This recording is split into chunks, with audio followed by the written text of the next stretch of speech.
Баялаг бүтээгдэхүүнийг дэмжих холбооноос 2018 оноос эхлэн жижиг дунд үйлдвэрлэл үйлчилгээ эрхлэгчдийн нэгдсэн форумыг зохион байгуулсаар ирсэн.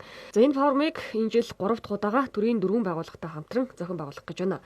За энэ оны эхний улиралд хийсэн судалгаагаар жижиг дунд үйлдвэрлэл эрхлэгчдийн 50% нь үйл ажиллагаанд доголдсон. 20-30% нь хаалгаа барьсан, 20% нь санхүүгийн хүнд байдалд орсон нь тогтоогдчихэ. Цар тахлаас болж жижиг дунд үйлдвэр үйлчлэгээ ихээхэн хэмжээний хохирол амсаж байгаа.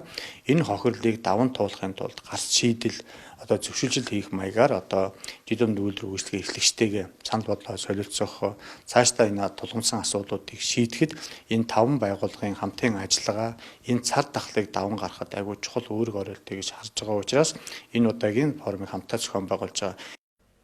Халдварыг хүмүүж бизнесийн үйл ажиллагааг нээлттэй байлгаж эдийн засгаас сэргийхийн тулд зорилт төлгийн иргэдийг дархлаажуулалтад хамруулж байгаа. За үүний дээр засгийн газраас эдийн засгаас сэргийх бодлогыг хэрэгжүүлж байгаа. За үүнд жижиг дунд үйлдвэрлэл эрхлэгчдийн байр суурийг хүргэхээр энэ форумыг зохион байгуулах гэж байна. Их хурлаас маш олон хууль эрх зүйн орчин шинжлэгдэж байна. Маш олон хууль төслүүд явж байна. Энэ дээр нь энэ жижиг дунд үйлдвэр эрхлэгчдийн энэ саналыг тусгуулад тэгээд цааш нь энэ 2020 оноос эдийн засгаас сэргийхийн томоохон ажлуудад нь жижиг дунд үйлдвэр үйлчлэгээ эрхлэгчдийн энэ саналыг тусгаж цаашдаа хамтран ажиллах, энэ салбарыг босгож ирэх тийм томоохон зорилготой ийм форум болж байгаагаар онцлогтой. За жижиг дунд үйлдвэрлэл үйлчилгээ эрхлэгчдийн нэгдсэн форум нь энэ сарын 19-ны өдөр төрийн ордонд жижиг дунд үйлдвэр ба эдийн засаг сэдвийн хүрээнд болно.